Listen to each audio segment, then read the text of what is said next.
Anyways, I'm excited to announce tonight's speaker, photographer, and biomechanist, Peter Cavanagh. Peter is a scientist, author, and bird photographer who lives in the San Juan Islands of Washington State. Is that correct?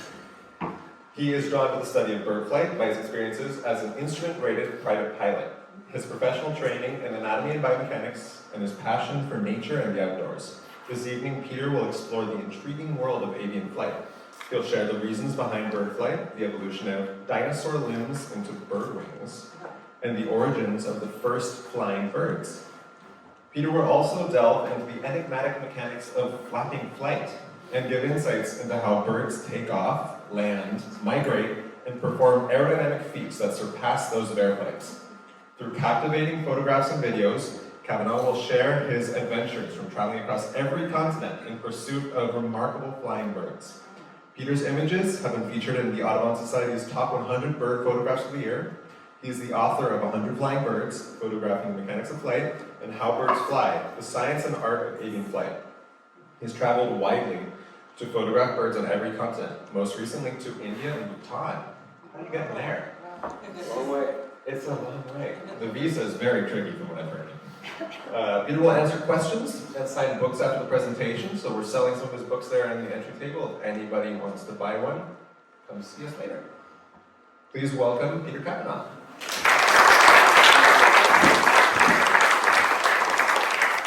Joaquin, thank you. It's great to be back here. If I can get turned on.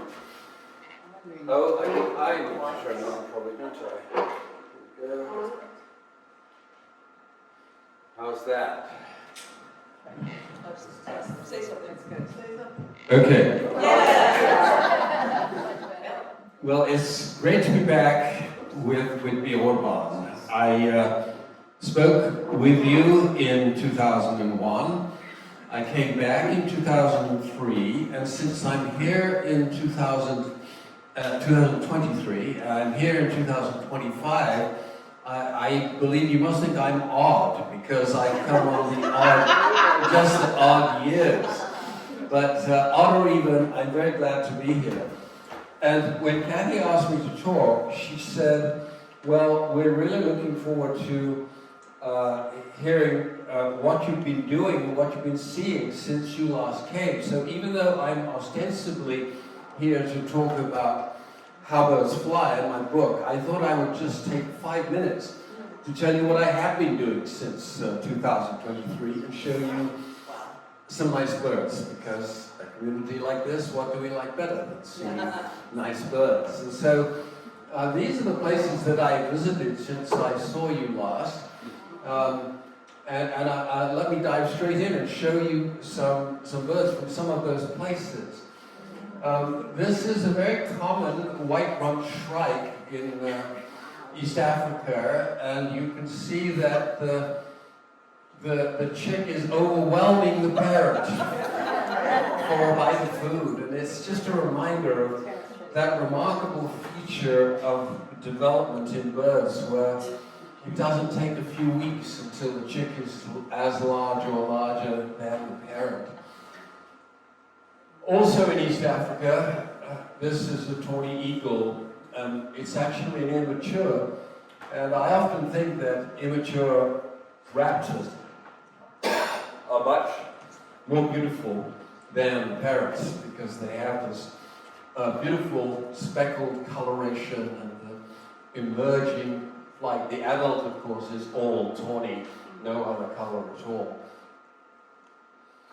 This is a bird that I was very excited to see. It's not uncommon, although it is vulnerable. And on these birds, I have the the IUCN category underneath. Just a spectacular little eagle. It's small and it's got this wonderful crest on the head. I think this is probably everybody's favorite, on the list of everybody's favorite East African bird, the lilac-breasted roller. It's called a roller because of the very dynamic way that it flies. It doesn't seem to fly in straight lines. It flies by banking and turning. And it lives with another roller, the European roller, which is not quite so colorful. But these birds are everywhere you go in Kenya and Tanzania. This is definitely a candidate for my favorite bird. These are great crowned cranes on the shore of Lake Manyara in Tanzania. They're dancing as cranes of all species do. They are endangered. There's a few interesting things about them. They are the only crane that roosts in a tree overnight. Most cranes, you probably know, if anybody who's been to Bosque del Apache in New Mexico knows, the cranes there, the sandhill cranes, they roost in the middle of a lake to be safe from the coyotes at night. The reason these cranes can roost in the trees is because their foot is adapted to clutching the branch, and no other crane is. And so it's in the morning, if you're lucky, at first light, you can find out where these cranes were roosting overnight, and you can wait and get a sunset, takeoff picture with the sunrise. And I have a picture of that from, amazingly, from Nairobi National Park, which is right in the middle of an industrial area. If ever you're stuck in Nairobi, as I was, because my luggage was still in Paris, you can go out in the morning, and within 20 minutes from your hotel at the airport, you can get to the Nairobi National Park, and the birds are magnificent. I saw my first long-tailed whider in Nairobi National Park. A beautiful little kingfisher. You notice that he's the same genus as our own belted kingfisher. Just a beautifully colored bird. He has more blue on him than this pose would suggest, but an inhabitant of East Africa. An unusual hornbill. This is Von der Decken's hornbill. He's got in his insect grip, he's got an insect there that he's bringing to his mate. To England, and this is a Eurasian curlew, and he's eating a worm. And I can't get you more up to date than this, but yesterday I was at the Bird Museum photographing specimens for a new book that I'm working on bird bills. And they pulled out a curlew skeleton for me. And the reason I'm interested in this is because this curlew just flew in as the tide was filling. Within perhaps 5 seconds, he had his worm. So, did he know that the worm was there? Is this his usual hunting ground, or does he have a superpower to find worms? And the answer could be number 1 or 2, but it's definitely number 3. And this, as you see here, is the bill tip organ of the Eurasian curlew. And you can see, it looks like my favorite English candy, a crunchy bar, honeycomb. And in those pits are clusters of sensory receptors. And that's how the bird is actually, it senses vibration. So I like to think about it, that the bird is actually listening with his bill, which is quite remarkable. It's one of those things about birds that, birds continue to surprise us. And that bill tip is a huge surprise. This is a Eurasian blue tip taken with a technique where you have the camera do a rear curtain flash. So you basically, on the same exposure, have 2 different things happening. First of all, you have a very slow exposure, like 1/8 of a second, and as the bird is flying by a black backdrop, you get that trace, and then just as the shutter is going to close, you open a strobe, and then you get a picture of the whole bird. So you get this lovely pattern of the brightest and most prominent part of the bird's plumage, and then boom, the bird on top of it. There's a picture in my book, one of my favorite pictures actually, of a Eurasian starling, a lonely starling, but made an absolutely beautiful trace in this particular hive. First time I had ever seen a Bohemian waxwing, a relative of our own cedar waxwing, and they travel in flocks across northern Europe. They migrate south during the winter. I spent some time in Belize, and I went out on many days to photograph these remarkable birds, snail kites, taking their prey. This is an example of an amazing adaptation of the bill to be able to extract the snails from their shells. Even though they are least concern, you may know that they were, for a while, they were locally extirpated from Florida because of a loss of their primary snail, which was an apple snail. But I believe that now they're making a comeback, and there's also some evidence of them changing their diet to a different kind of snail. I met this bird in Alberta, in Edmonton, and it's an absolutely beautiful great gray owl, and I'll show you some movies of it later.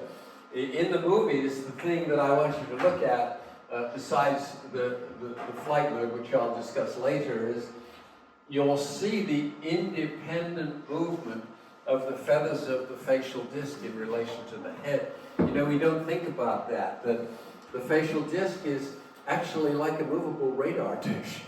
And when you see the bird do some gyrations with its head, you'll realize that. Now you can see that the birds are out of focus, and I can't honestly say I took this picture for the birds. This was an amazing time in Svalbard, where on a 10-day small boat cruise, we saw 23 polar bears, and some of them as close as this, which is almost too close for comfort. I was in the Zodiac, and the guide had got the outboard motor ready to throw into reverse should the bear decide he's going to come towards us. These are, you might think, they're just what you see on Whidbey Island. They are very closely related. You see they're the same genus as the pigeon guillemots that we have, but they're actually black guillemots, which the whole of the Arctic is teeming with them. This shot of a crowned eagle carrying a blue monkey to its juvenile, fledged but still dependent bird came to me after a week earlier I had spent 7 hours underneath the nest of a crowned eagle waiting to get a flight shot. And after 7 hours, I got one mediocre shot that I wouldn't be proud of showing you. And then we went to another lodge in the Kakamega forest, which is the remnant of old-growth rainforest in Kenya, almost gone, but still there. And I was sitting at lunch, and my guide suddenly said, "Peter, get your camera, I hear the female bringing food." And so after a 7-hour wait, a week earlier, I grabbed my camera, and within 15 seconds, I got a shot of this bird bringing in the prey to its young. Both of these animals are endangered. I know this looks like a skimmer that we might see in Texas or Louisiana, but it's actually an endangered Indian skimmer. And this is a unique crocodile specialized to eat fish. It's got a long, narrow snout and a whole collection of vicious teeth in which it can catch fish, and it is critically endangered. The bird wasn't in any danger because he was actually slightly behind the crocodile's snout, and the crocodiles are not known for taking birds out of the air.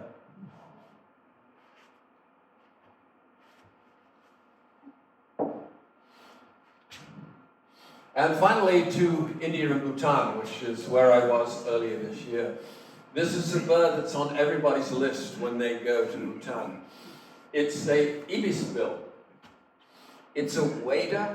It's so unique that it has its own genus. It has a bill just like the whimbrel and the curlew, obviously, because it's called an ibisbill. And its mode of feeding is it stands on a rocky shore and just forages around looking for insects as they float down the Himalayan streams. I have heard it said that they do not have a built-in organ, and I'm trying hard to get hold of an ibisbill skeleton to see whether that is the case or not. Perhaps they don't need one. Perhaps what they do is they just disturb the rocks with their bill and then use vision to detect the insects that have been disturbed. And then finally, we went up to a monastery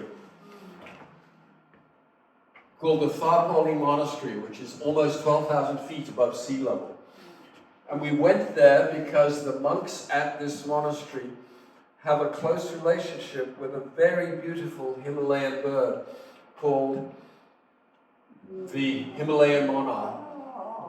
And this is the bird against the wall of the monastery. And we just got a very quick glance of one bird that morning. But it was certainly worth the climb to see this absolutely gorgeous bird. I did not get a flight shot, which I regret, because for me, I'm always looking for flight shots. But anyway, that's the bird. Peter? Yes? How large approximately is that bird? It is like a bit bigger than a standard partridge. Yes. All right, so this is to bring us back to the islands and to bring us back to flight mechanics. A couple of weeks ago, when we had that little period of Indian summer, I spent every morning of the week looking for birds flying in ground effect. Now, ground effect is something that I'll talk about in the book, but I won't talk about except now. Pilots know that when you take off and you've got a steady throttle and a steady rate of climb, when you get just above the ground, in fact, a wing's length above the ground, you suddenly start losing rate of climb. And when you're a beginning pilot, you think something's wrong with your airplane. But what's happened is you've gone out of ground effect. And ground effect is that phenomena, some people call it having a cushion of air under your plane, which is not correct aerodynamically. What happens is that the ground disturbs the turbulent vortices that are shed from the wingtips. And so you don't put energy into generating those vortices when you're in ground effect. Many birds have learned this. In particular, birds that we see, all of the cormorants and the oyster catchers. Look at this little group here. There's a reason they're not flying high, because they have learned that flying in ground effect gives them a very slight metabolic advantage. And so they use less energy as they fly. You hardly ever see cormorants flying high. They do sometimes, but overwhelmingly, 90% of the time, cormorants, even more than oyster catchers, are in ground effect.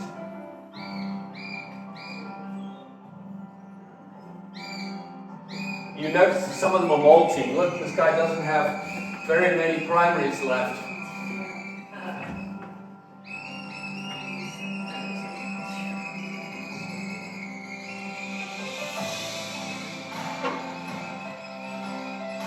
I just love to watch them, particularly when they are in a flock like this. And they always let you know where they are, which is so considerate of them. So let's now take a look at how birds fly. So This is the cover, another bird on everybody's list of birds they want to see, the resplendent quetzal. Joaquin, growing up in Costa Rica, I'm sure you've seen a lot of them. Tons. They're all over the place. Oh, right. No, they're not. But, so I have seen a couple before, but I have never had the opportunity where usually the nest is deep in the forest, and you can get a nice shot of them arriving and a better shot of them leaving, because they telegraph when they're leaving. They always stick their heads out and mess about a little bit. But in this particular case, the bird would bring food to a relay tree, and it would have a look around and make sure that the coast was clear, and then it would fly across a meadow to the nest, which is in a tree over here. So it was a photographer's dream. I just waited until I saw it ready to go. With my remote, I sort of stood there and just pressed the remote, and by the time it got to the nest, I had 30 pictures of this bird flying. And so I could choose for the cover of the book this male resplendent quetzal delivering a little avocado to the nest. Incidentally, I saw the 2 chicks fledge, which was a great experience. What happened was that Big Brother pushed Little Brother out of the nest, and then, having seen that, well, it seemed to work out all right for him, he decided to leave as well. So, altogether, it was like a dream afternoon. I got great quetzal pictures, and I saw these birds fledge. Not often are you present for the bird's first flight, and I was. So I want to tell you about the book. These days, of course, you don't write a flyer, you make an Instagram video. So I want you to see the Instagram video, which describes what's in the book, and then we'll go into some of the details. So here we go. My favorite bird again.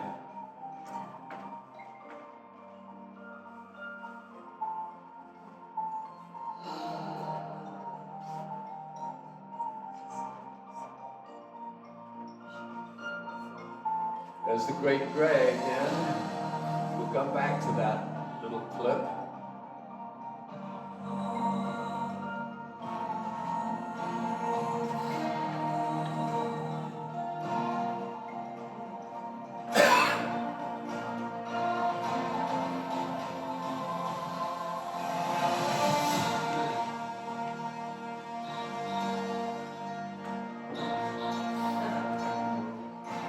I shot those in Skagit Flats, by the way, those male and female together embracing. It's a hefty tome, it's 336 pages, it's got 200 photographs, another Skagit picture there, look.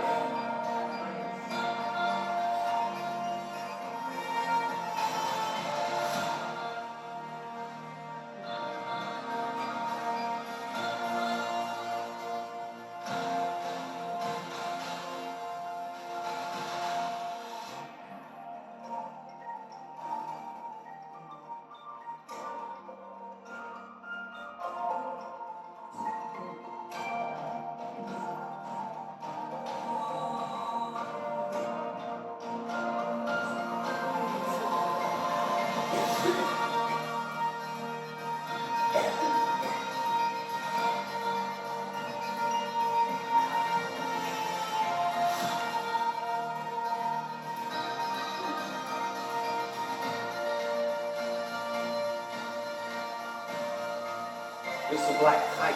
That's the bird that influenced Leonardo in his writings about birds. So that's a quick summary of what the book is about. And let's make a start on chapter 1, which is before we talk about how birds fly, I talk about why birds fly. And obvious reason is to escape predators. And like this picture from Skagit County, when there are geese, as we shall see, and I have a video for you of thousands of geese just grazing. When one of them sees a threat, a raptor leaves a tree perhaps, and then it propagates throughout the whole flock.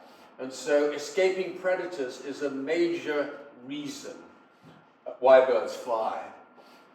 Capturing prey is another one. This is another Washington photograph. The bald eagles gather at Seebeck on the Hood Canal to take the midshipman fish off the oyster beds. And capturing prey enabled birds to dramatically extend their home range.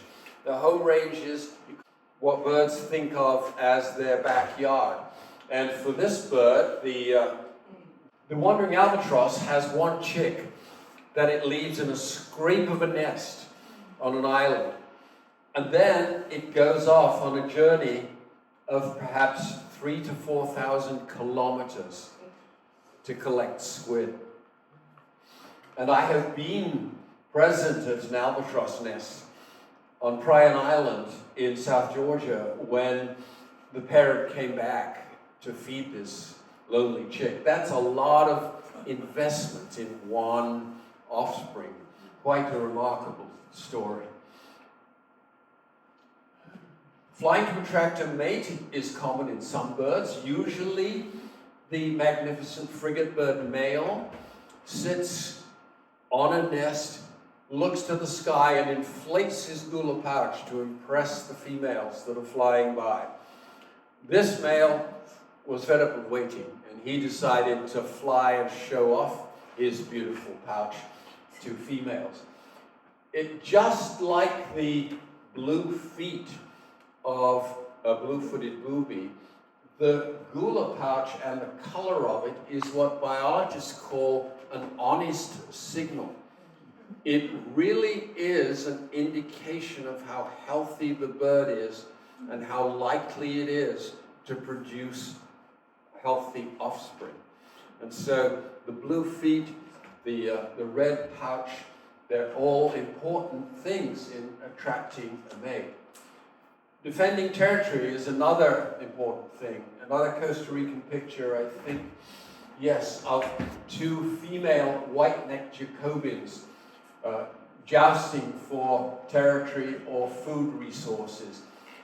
Those of you who have tried to photograph hummingbirds know that hummingbirds, although we think of them as very beautiful, they are extremely aggressive, and they have the annoying habit of one male, and it usually is a male, deciding that he owns a food source, and he sits just off to the side, and whenever any other bird comes down, he chases them away. So you've got your camera set up, and you think you're going to photograph 5 species of hummingbirds, and you end up with none because he doesn't even come and feed himself. He's too busy chasing the others away. Of course, to migrate, and here you see a sandhill crane taken at Bosque de la Pache in New Mexico. I'm going to the Platte River in March, to that time where tens of thousands, hundreds of thousands of sandhill cranes gather before they then distribute to the breeding grounds in the far north. Sandhill cranes are one of the few cranes who are doing well. Almost all of I think there are 14 species of cranes are threatened, at least threatened, because of course they depend on wetlands for their migratory stopovers, and wetlands are what we are losing so fast.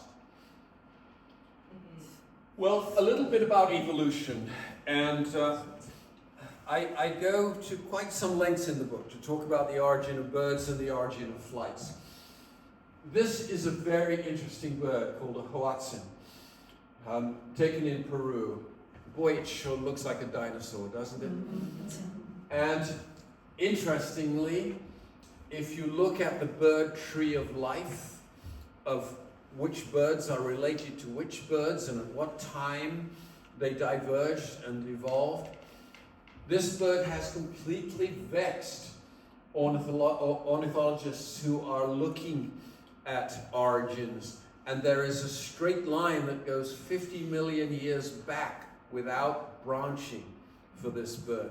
So when you look at this bird, when you photograph this bird, you are really taking a glimpse at what avian life looked like, at least in this species, 50 million years ago. The bird, interestingly, has a nickname of a stink bird, and that is because it's a ruminator. like a cow. It eats vegetation and it doesn't grind them. I don't believe it has a gizzard. Sure doesn't look like it has a gizzard, does it?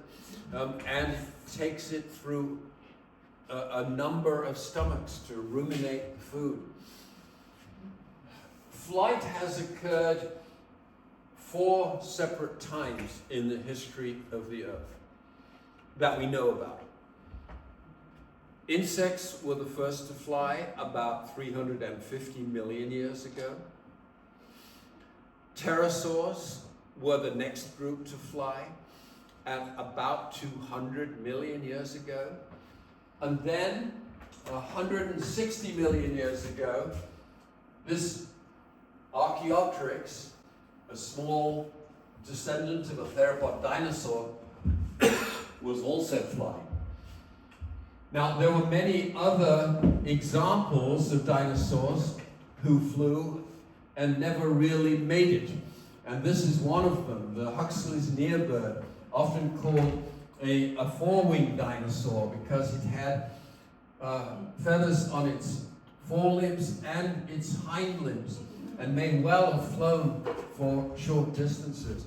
And so flight appeared and disappeared many times during the evolution of birds as we know them, until Archaeopteryx is considered at 150 million years ago, not directly to be in the line to birds, which is this line here, but it is in a very closely related line, which ended, as so many things did, at the KP extinction, PG extinction, which happened 66 million years ago and wiped out more than 2/3 of the whole life on the planet. Now, just to give a perspective on how ancient birds are, let's consider that we think that bipedal hominids trace back to around 3.2 million years. That's Lucy. I was just at the Cleveland Museum a couple of weeks ago, where the Lucy skeleton is. And also recall that chimps, bonobos, and us, we share a common ancestor about 6 to 7 million years ago. So we don't know what that common ancestor is, but we do share a common ancestor. And you know we share 95% of our DNA with gorillas, for example. If we take this little piece of evolution which led to our species, and we tuck it in to, it's just off screen, but that's appropriate, we tuck it into the bird tree of life, it occupies just the tiniest part that birds are occupying over that 150 million years of bird evolution. So birds are the owners of the earth, and we are the very recent visitors. In chapter 3, I talk about flight anatomy, and you should afterwards take the opportunity to come up and see some of this wonderful wing collection here, which I shall talk a little bit about as we go through.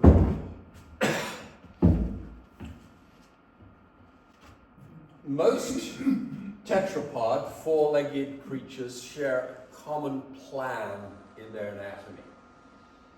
And that common plan is varied to suit the needs of the organism's life, their environment, and how they feed. And for bird, of course, this means it's modified so they can fly.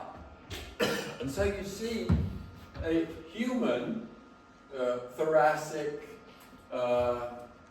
model here, and a bird, and the same colors are the related structures. So our sternum, showed here in C, is this gigantic keel that the bird has.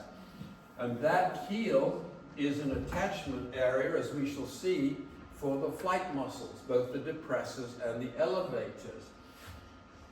Our clavicles in morph there are the bird's furcula, which you know about because it's the wishbone when you carve the turkey. There is one exception, and that is this bone in blue, That is a bone that is peculiarly avian. It's called the coracoid. And you can see what it does is it holds the wing, which is, as we shall see up here, away from the structures where the muscles are attached. So in a sense, it's a spacer. And we do not have such a bone, but birds do. We talk about the arm wing and the hand wing. And the reason we talk about that is because the hand wing, which are the primary feathers, comes exclusively from a single fused, elongated finger in the hand. And the arm wing, all of the usually 10 and up to 30 secondary feathers are inserted into what's equivalent to our forearm. Now sometimes you can see this and sometimes you can't. So if I were to take this wing here, which is an osprey, it's not easy to see which are the primary and secondary feathers. But if, however, I take this one, which is a least sandpiper, I think, and it's hard for you to see, but I'm going to hold it up so you can. There you see, that's obviously the wrist right there, where the hand wing goes and takes these feathers, and this is the forearm. So if we can take the lights off, sometimes you can see this like in the sandhill crane, showing us beautifully which are his hand wing feathers and which are his arm wing feathers.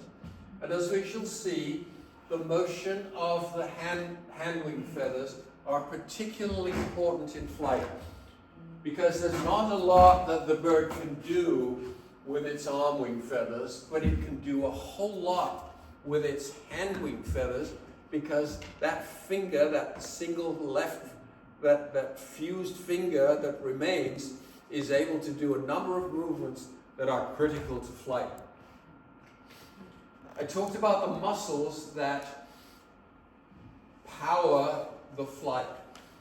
And there's a fascinating paradox that both the muscles that depress the wings and elevate the wings, they're attached to the same location. Now, biologically, that is really strange. It would be as if our biceps and our triceps both were on the same side of our arm. They're not. The biceps lets us flex, the triceps lets us extend, and they're on opposite sides.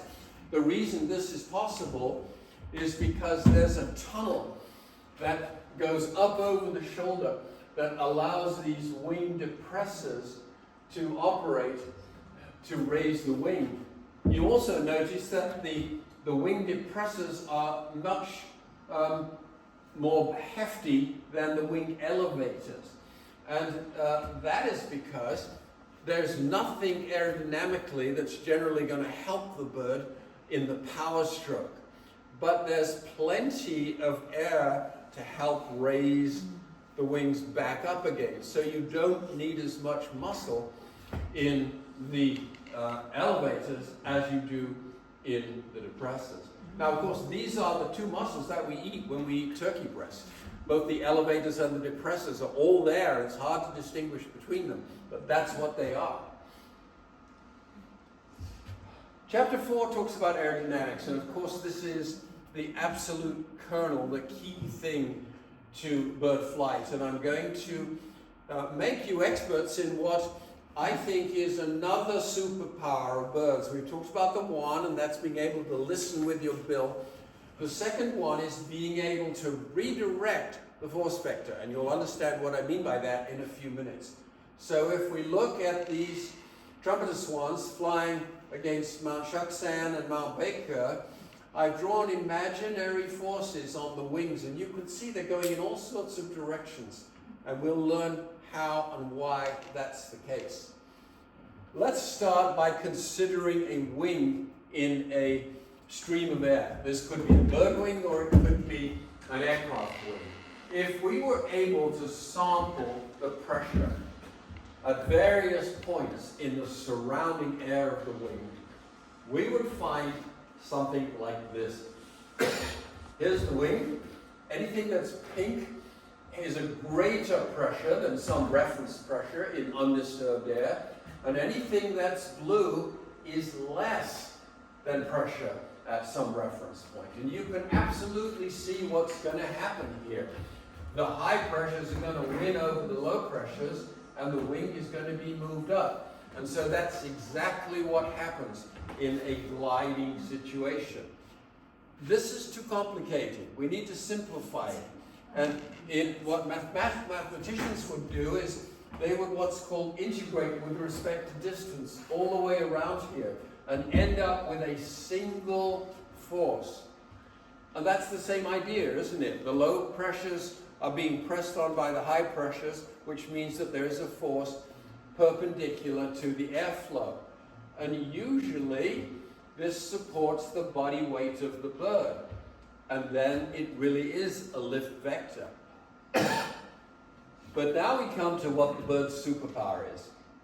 The bird can take that lift vector and point it in any direction that it wants to go somewhere different. So for example, if it points the lift vector forwards, there's now a component of what we call thrust, as well as a component to support the body weight. On the other hand, if the bird orients the wing so that the force vector is pointing in that direction, there is now a braking force as well as a lift force. So the bird can take this airflow-induced force and move it in any direction to help it fly. Now, here's an example of a young osprey. He's fed up and waiting for the parent to deliver food. So he picked up some garbage from the nest, and he is just creating lift and no thrust. In the short power stroke and forward, he is only moving that wing forward. And so he's got a vertical lift force and no thrust. He's not going anywhere. He's just supporting his weight. Look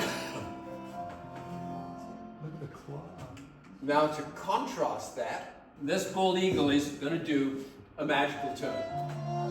He's going to do a 90-degree mag turn, something that's impossible for an aircraft to do.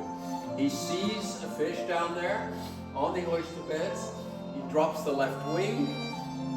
Here he goes. He is now 90 degrees to his form of travel. He is flapping just one wing to create a force vector to help him turn. He's lost a lot of elevation because he's not producing lift anymore. And now he goes into a perfect landing. And we'll talk about that in a moment. And he begins to move his wings up, not as a parachute, but to create forces that are directed backwards. He got the brakes fully on. Just a perfect landing. And so what's happening there is that the wings are being moved in such a way that in one case there was only a force driving the bird forward, whereas in another case there was still a little bit of lift, but also a huge force directing the bird into the turn. Now, as you can imagine, this has a lot of relation to flapping flight and how a bird is able to propel. And this is a big mystery. People do not understand, and I didn't understand it for a long time either. So the first thing I want to dispel is when you ask a kid how a bird flies, they'll do something like this. Okay? Now, that is not possible, because if the bird did the same upwards as it did downwards, you'd get aerodynamic cancellation, and the bird wouldn't go anywhere. So we can guess that that's not the case. But I had a chance to demonstrate that on a photograph here at Cattle Point Light one morning earlier this year, where an eagle likes to sit on top of Cattle Point. You can always find an eagle there, invariably you can. So I set my camera up and waited for him to fly, and it was one of those rare occasions where he totally got the memo, and he flew right at my camera. You know, usually they go out the back door or the side door, but this bird flew right at me. And here he comes, takes off, and I was able to put together these two multiple images of the downstroke and the upstroke, so you can see how very different they are. One thing I want to point out is that you can actually right here see the top of the wing. And that will become very important in a moment when we talk about thrust. Here, however, the wings are not stretched out. They're bringing it in, a bit like a breaststroke. So, a bit like a breaststroke, where the wings are being recovered, ready for a new downstroke. And so that, I think, really shows the difference between the power stroke and the recovery stroke. Now, in an airplane, the wings develop lift, and a lot of it. It always baffles me when I sit on an airplane and the airplane takes off and I realize that over 250,000 pounds of lift is being generated just by airflow across the wings. And the bird does that too, of course. The bird, this trumpeter, he has to have a force of 22 pounds to keep him aloft. But for the plane, thrust comes from the engine. It does not come from the wings. From the bird, the thrust and the lift come from the wings. And so it actually is the case that birds' wings act more like helicopter rotors than they do like the wings of an airplane. So here we see a helicopter hovering. The rotors are rotating.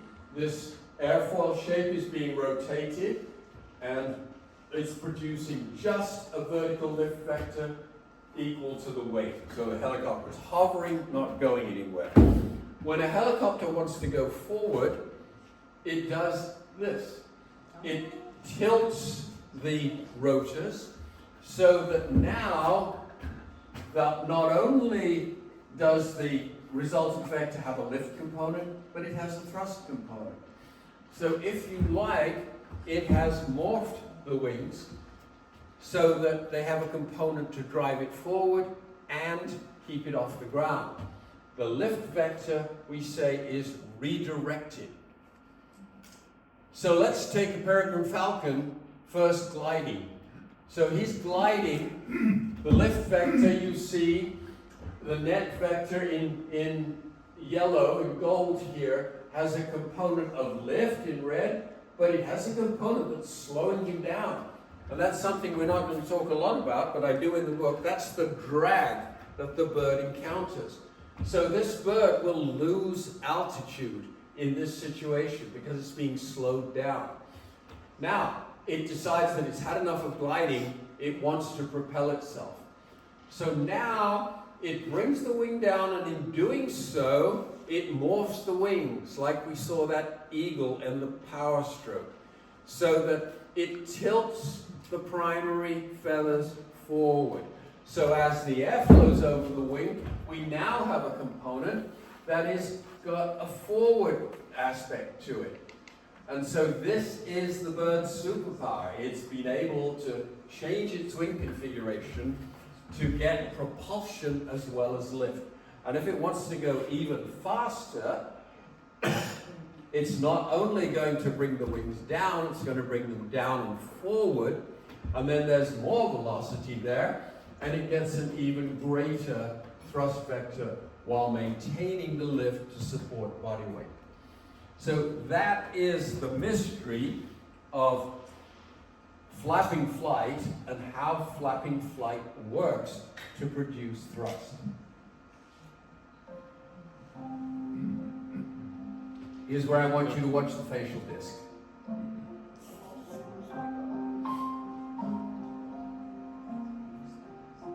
Now, See that? Isn't that amazing?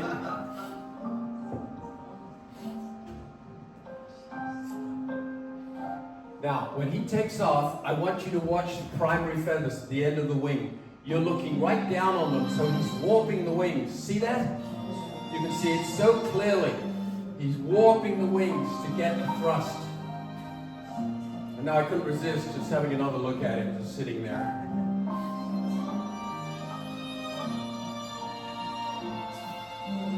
Did you see his windshield wipers?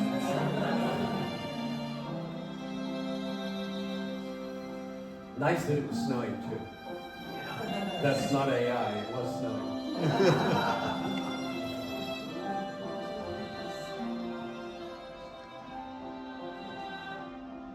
It was actually so cold, and I had my gloves off to make sure the camera was working correctly. But I have a little bit of Raynaud's, and so I said to the guy next to me, I said, I think I'm going to boom. And I was gone.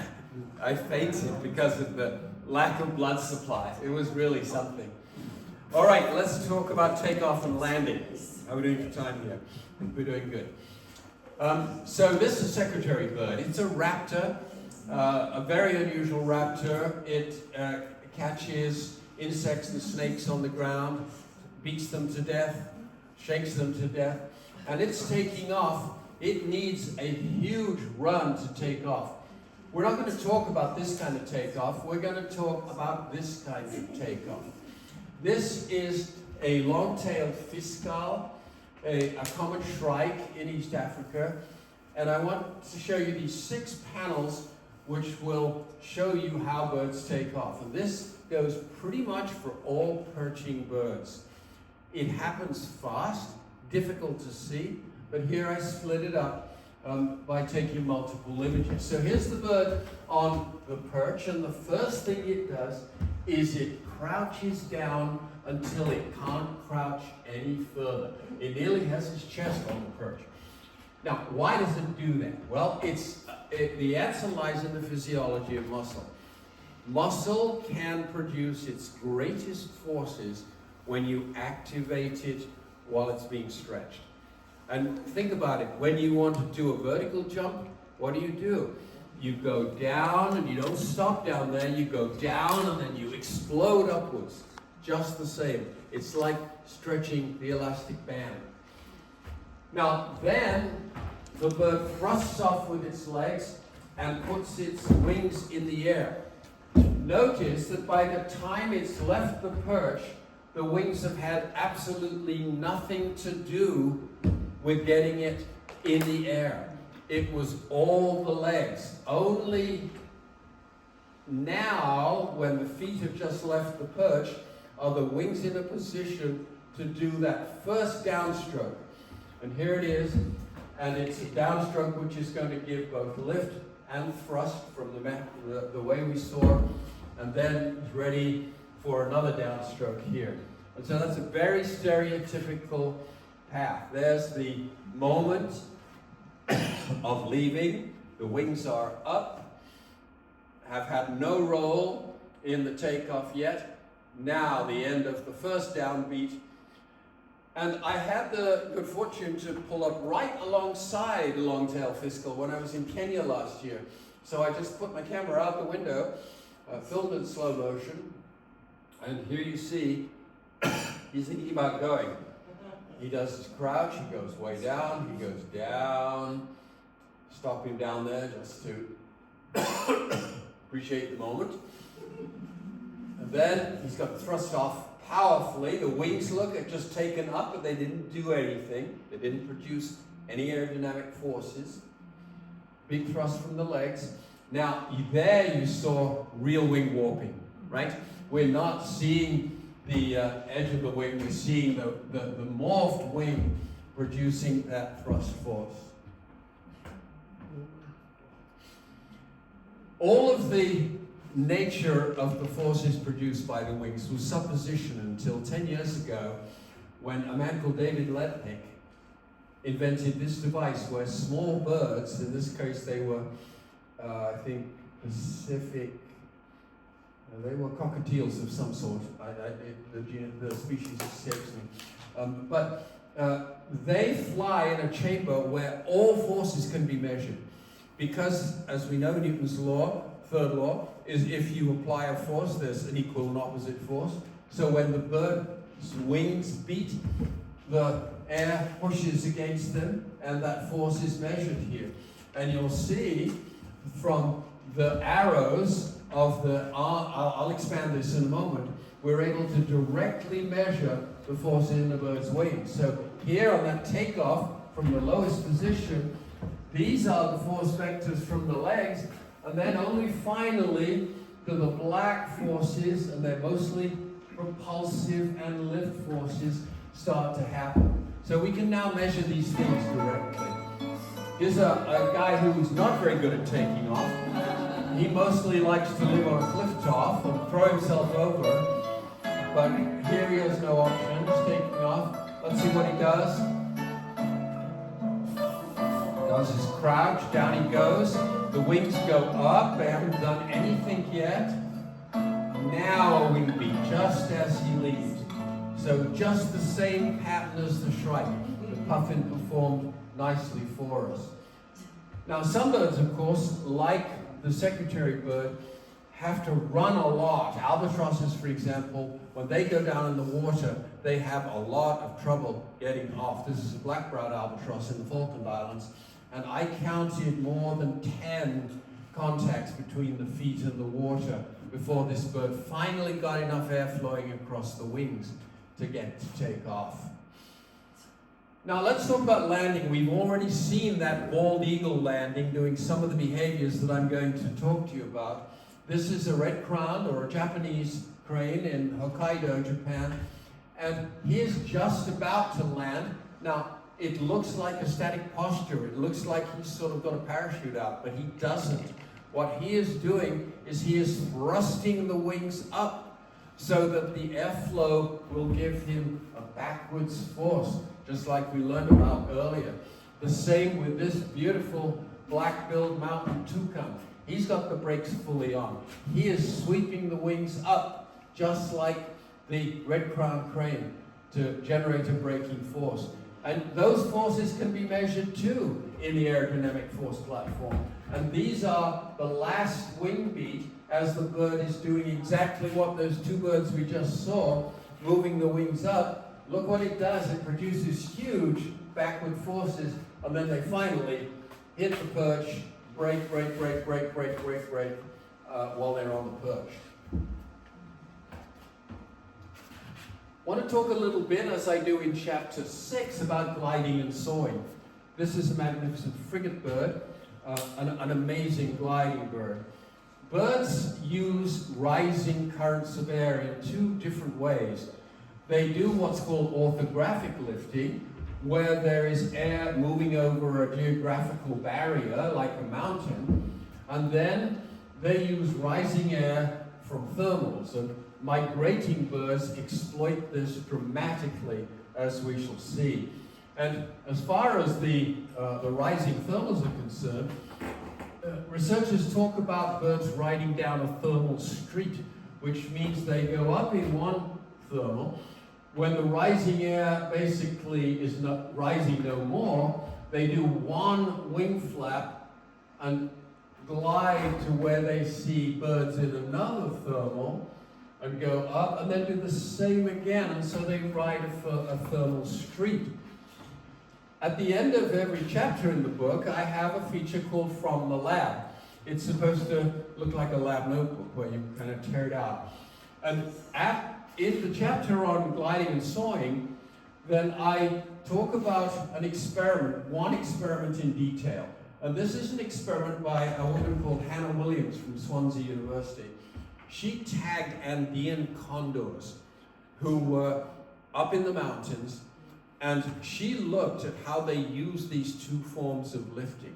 And she found that one bird in her study remained airborne for more than 5 hours without a single wing flap. I mean, that's almost mind-boggling, isn't it? And during that time, it covered more than 100 miles, just riding these rising currents over the mountains and the rising thermals over the contrasting ground. Now, once the bird is up in flight, they of course are wonderful at maneuvering, and this is a lagger falcon that I saw in India. I had the pleasure of seeing this bird hunt lizards in the Dar Desert, a relative of the peregrine falcon. And this is a study of the way peregrine falcons track their prey. The bird and the prey will both track. This is how far the bird is above the ground, and this is where the bird is in a field, for example. And this is the path of the bird, and this is the path of the prey. And what's fascinating about this is that at no point was the bird flying towards the prey here. It was always flying off somewhere else. And it turns out that falcons have been found to hunt their prey using what's called proportional navigation, which is exactly the same way that a guided missile tracks its target. It does not follow the target. It doesn't what's called tail chase, because if it did, if the prey was moving erratically, it would be changing direction all the time. It only flies according to the derivative, the velocity of the prey's path. And so it's fascinating that aeronautical engineers thought they were being really smart devising this proportional algorithm for their guided missiles. Turns out the peregrine falcon knew about it for 50 million years. In chapter 9, I talk about flight specialists, and of course hummingbirds are definitely in that category. They have so many unique things about them. They have unique metabolic pathways. They're able to metabolize the nectar that they extract from flowers almost immediately. People have likened it to a fueling tanker coming up behind a jet, and as soon as the fuel starts to flow, the jet starts to use it. It's just like that in the hummingbird. They have an expedited pathway where they don't have to go through all of these cycles to convert the carbohydrate in their food to metabolic energy. Also, of course, we know them for the fact that they have this backstroke as well as downstroke, that their recovery stroke appears to generate lift. And indeed it does, but it doesn't generate as much lift as the downstroke. You can see that where this is one body weight, the downstroke generates much more than a body weight, and the upstroke generates less. And so there's a time here when actually the bird's full body weight is not supported. So why isn't it falling? Well, it turns out that the bird keeps its head absolutely docked on the flower, and it takes care of this lower force by extending in the spine and letting the body drop just a little bit. And you can actually measure that. You can't see it, but you can measure it. Quite remarkable.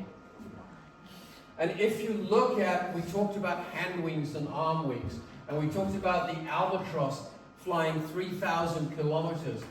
For the albatross, the forearm is the main source of lift. In the hummingbird, the hand wing is everything. And here they've been redrawn so the hand wings are the same size, and you can see that for the hummingbird, really that's all that matters. Everything else is really of no consequence. But for the albatross, they sometimes have up to 30 primary feathers on their 30 secondary feathers on their forearm. This is not my picture. That's the only picture in the book that's not. When I saw this picture of bar-headed geese, and you know, bar-headed geese are these birds sometimes called avian astronauts because they migrate over the Himalayas at greater than 32,000 feet. I knew that I wanted this picture in the book. I'm never going to take a picture like this. So I contacted the author, and that's what ended up making my trip to India. Because after he said, yeah, sure, go ahead and use it, I said, oh, where would I go in India if I wanted to photograph these birds? And he said, I have the person for you. And so he connected me, and then I ended up going.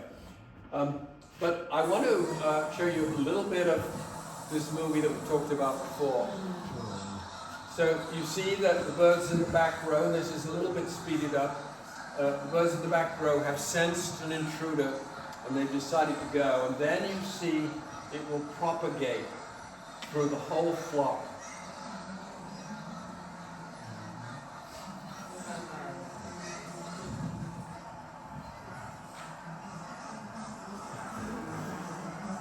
And there they go.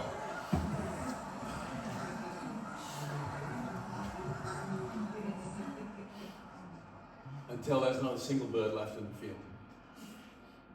If you haven't gone to Skagit County in February, March on a nice day, you got to do it. I'm sure most of you have. But it's an all-sensory experience. The sound, the vision, the smell, everything. It's just an unbelievable experience. I want to introduce you to the world champion migrator. And this is a bar-tailed godwit. I took that in Norfolk in England. It's a related species to the bar-tailed godwit that we have in Alaska. And early in the summer in Alaska, this young bar-tailed godwit weighs 6 ounces, affectionately called B6, because they couldn't think of another name, I guess. He was ringed, and a tracker was attached to him. I say him, they could not sex the bird at the time. It was too young to know. It probably weighed about 14 ounces on departure. And after it left, it flew non-stop. Wow. 8,425 miles in 11 days and nights. We know it's non-stop because there's nowhere to stop along the way. And it went to Tasmania. Now, it's very tempting to anthropomorphize a feat like this, you know, to say, well, how is that in relation to humans? And I couldn't resist the temptation, and I've done it in the book and here. So I estimate that this bird probably had 6 million wing flaps, and that it probably had 9.5 million heartbeats. Now, 6 million strides would take a human being 7,000 miles. We know that the limit of human endurance is about 100, 150 miles. Those are the longest races in the whole world. So let's say it's 150. This would represent only less than 2% equivalent of the godwit's journey. Now, I know there's lots of flaws in that argument, but it does give you a perspective that these birds have an endurance capability that is at least 50 times better than humans. And look at this small bird, just amazing that it can fly 8,000 miles without stop. It's one of those miracles of avian biology. I have a chapter in the book on losing flight. It turns out that flight has been lost many, many times throughout the evolution of birds. Penguins had a flighted ancestor about 50 million years ago. We don't know what it looked like, but they had a flighted ancestor. The ratites are a fascinating group of birds that all look, many of them look pretty similar. Starting with the elephant bird that was only recently extirpated from Madagascar about 10,000 years ago. The ostrich, the rheas in South America, the ostriches in Africa, the emus, and the extinct moas that have been found in New Zealand. It was until only 20 years ago thought that all these birds were related. And it was thought that they actually had a common ancestor, and that when the continents were joined, when Gondwana was just one big continent, and you can see here it beginning to break apart about 180 million years ago, it was thought that these birds all walked to their present destinations. And it's now known that that is not the case. Despite the way they look similar, it's a matter of convergent evolution. They have come to be that way because it suits their lifestyle. And all these birds, including the kiwi, flew to their present destination and then lost flight. So it's a fascinating way where only in 2008 was that really discovered. Now, before you go tonight, you must, if you don't look at any of these other wings, you must look at this wing. This is a barn owl wing. And the first thing when you pick it up to notice is that it's astonishingly light. And that's true with all these wings. It's unbelievably light. And that's a testament to how avian architecture has evolved, where the most important thing is minimizing the weight so the bird can fly. But there's something very special about this owl wing, and you know what it is, because owls have a very silent flight. And so, if you look at these feathers, and you can actually see this with the naked eye, and you look at this terminal primary here, and you hold it up to the light, you will see, and you can see this with the naked eye, that it has a series of these strange extensions on the leading edge. I can see them as I look at the wing right here. And then on the trailing edge, you will see that, we have a problem. There we go. Then on the trailing edge, you will see a fluffiness here. And if you were to compare those to a pigeon feather is just like it was cut with a steel knife, both on the leading edge and on the trailing edge. And so this has attracted the attention of many aeronautical and mechanical engineers. Why is the owl so flight? It also has, I want you also to look at what's called velvet on the dorsal surface of the wing here, which is another noise dampening feature. This has led one group of engineers to produce a fan which they call the owlet, appropriately enough. And this fan, it rotates counterclockwise, has got projections from the leading edge, just like the projections on the terminal primary of the owl. And aerodynamic acoustic tests have shown that the fan is quieter by incorporating the owl-like features. And so that is an example of the biomimicry, taking something that's occurred in nature and copying it, saying if nature had such a good idea, we should be able to use that. And I have other examples in the book too. Finally, I close out the book with flight stories. And this is another black kite like we saw in the movie. It's the bird that inspired Leonardo. Talk about him in a moment.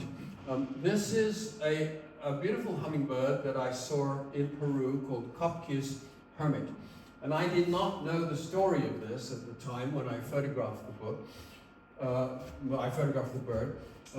Maria Kopke was an ornithologist who actually broke the glass ceiling of male dominance in ornithology. In the 1960s, 1970s, there were no female ornithologists. And she was a very well-known ornithologist. She wrote the book about birds of Lima. She wrote the book about birds of Peru. And on Christmas Eve in 1971, she was flying to join her husband at a conservation area that they had established in northern Peru. Their plane entered turbulent air. It broke up. She died. Her daughter, who was sitting next to her, fell 10,000 feet strapped to her airline seat, and she survived. And she walked out of the forest. Took her 10 days. She had very poor eyesight, and her glasses were lost in the crash. And she became a well-known biologist in her own right, which is really a remarkable story. Several movies have been made about this, but that is Kopke's hermit. I mentioned Leonardo. There is a codex on the flight of birds, 18 double-sided pages in Leonardo's typical script where every square inch of the paper is used for a drawing, a sketch, a comment, a thought, maybe an unrelated thought. This codex was on display in the Smithsonian a few years ago, and a well-known aerodynamicist has proposed that this path in the codex is exactly the path that albatrosses use when they're doing dynamic soaring. Now, I doubt whether Leonardo ever saw an albatross. They're not well known to be in Italy. But anyway, Leonardo had a number of really interesting observations about birds. The book has lots of references, so you can follow up any of these things if you want to. And this is the photograph I was mentioning to you of the starling with a rear curtain shutter who has left these beautiful traces behind. You can follow me on Instagram at Peter Cavanagh Birds. My website, where you can look at the owl again doing his little blink, is there. And this is what I'm working on now, a book about bird bills. So it was my great pleasure to come back and talk to you, and I'll be in the back signing books and ready to talk about anything for a while. So thank you very much for listening.